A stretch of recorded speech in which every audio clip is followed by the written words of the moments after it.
Welcome to the second series of the stories behind the songs with Dave Kittle. Back in 1979, Dave began a radio career at CHEZ 106 in Ottawa, which spanned 17 years. He was one of the on-air voices that I grew up listening to, and he introduced me to new music that literally changed my life.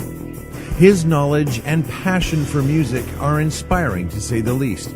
And in this 12-part podcast, Dave talks about 8 of his favorite songs and the history of how those songs came to be. So pull up a chair and join us for the stories behind the songs. I wanted to talk about a very cool song by Blood, Sweat and Tears called And When I Die. Love the band. Yep. I've always been a big Blood, Sweat and Tears Blood, fan. Sweat and Tears. Yeah. Several reasons why I want to talk about this song. First of all, the writer of it, and the band that did it, and the guy that formed the band, who I've always admired. Okay. And When I Die was by Blood, Sweat and Tears from their second album, called Blood, Sweat and Tears, released in December of 1968. Okay. Now, Blood, Sweat and Tears were formed the year before in New York City by Al Kooper. Okay. Al Kooper, one of my all-time favorite musical personalities. I call him the Zelig of rock and roll. Okay. The Forrest Gump of rock and roll. All right. Because Al Kooper, although not really well known and never very commercially successful, always seemed to be in the right place at the right time. New York City born. Started out in a band called the Royal Teens, who had a big hit back in the day called Short Shorts. Who wears short shorts? Yeah. Okay. Al Kooper was a member of the Royal Teens. Okay, wow. Also a songwriter. He wrote the song This Diamond Ring for Gary Lewis and the Playboys. Okay. Remember that song? This diamond ring doesn't shine for me anymore. Yeah, I do. Love that song. Jerry Lewis's son, Gary Lewis, and his band, the Playboys. Al Kooper wrote that song.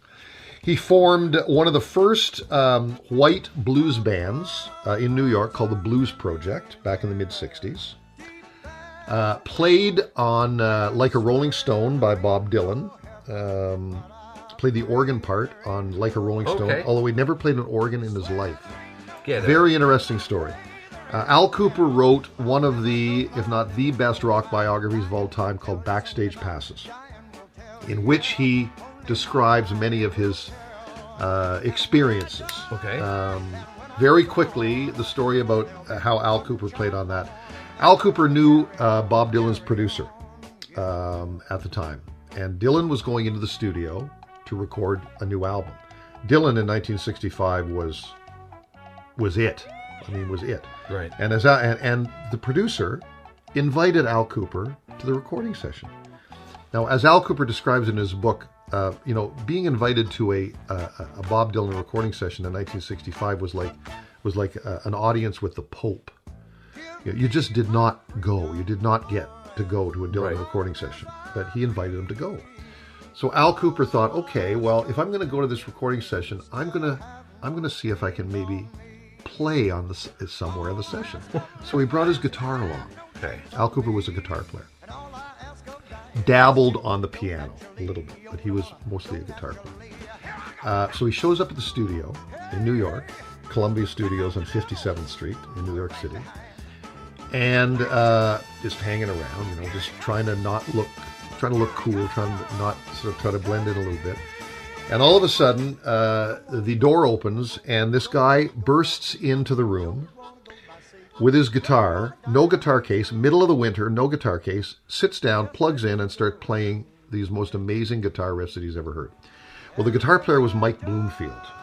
Okay. You familiar with Mike Bloomfield? No. Mike Bloomfield was a Chicago-born blues guitarist who was, again, one of these guys that, if you know blues and stuff, you know who Mike Bloomfield is, but he was never very commercially successful and not very well known, but he was a very big deal back in the 60s and early 70s. He's dead now, unfortunately, Mike Bloomfield. But anyway, so Mike Bloomfield started playing, and Al Kooper said, okay, I'm in over my head here. And so he put his guitar away and sort of, as he says, sort of sat in the corner and waited for the session to begin. Anyway, Dylan comes in, starts recording. They're working on Like a Rolling Stone. So Al Kooper just goes out into the studio and sits down at the organ and starts playing the organ. Never played an organ before in his life, and just started playing. And he played that famous how does it feel? He started playing that, noodling around on it. Wait, I don't get that. Sorry, Bob Dylan's in the studio recording. Yeah. Al Cooper's sitting in a corner, and how does he get from there? Just walks in. He walks up and sits down at the organ and starts playing it. So he heard the tune in his head. While Bob Dylan was singing. Was recording it. And he just got up and starts noodling around on the organ. He said at one point he didn't even know how to turn the organ on. He just... Thank God it was on already. So anyway, make a long story short, he plays on it. They stop recording. They go back into the studio, and Al Cooper's coying in the corner going, what the hell have they done here? Dylan says, turn the organ up. Turn the organ up. And he liked it.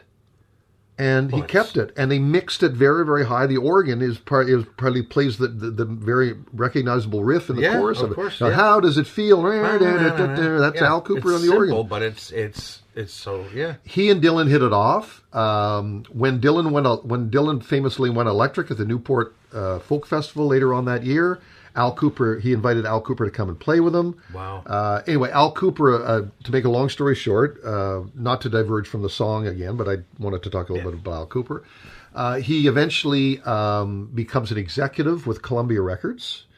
He makes a very, very famous album back in the day called Super Session. Okay. Al Kooper, Mike Bloomfield, and Stephen Stills. He has this idea that he's just decides to book some studio time and record a jam session between him and his friend Mike Bloomfield.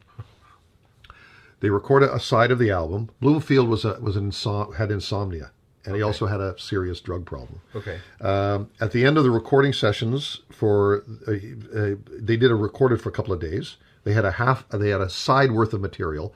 Mike Bloomfield disappears. Can't find him.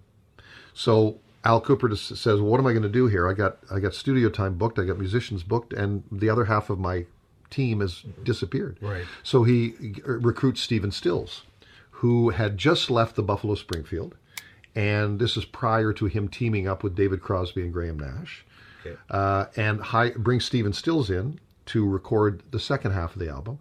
They record the album, Super Session. It becomes a huge hit, big hit. And Al Kooper, all of a sudden, as an executive with Columbia Records, has got a top 10 album. They made it, they cut it, they spent $5,000 on it at the time, and it was a gold album. Wow. Al Kooper eventually formed the band Blood, Sweat and Tears in 1967 in New York. He had an idea for a horn-based rock band. Just hearing that. So he forms Blood, Sweat and Tears. They make one album called Child is Father to the Man. Yeah. Great album, one of my all-time favorite albums. But they booted him out of the band after the album was made because he was not a very good singer.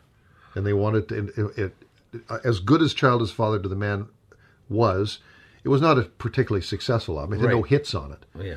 So the rest of the band decided they wanted hits, and they were not going to do them with Al Kooper because he was not a very good singer. Okay. So they kicked him out of the band and brought in David Clayton Thomas. David Clayton Thomas, yes. Canadian-born singer, whom Judy Collins discovered singing in a bar at a club in New York.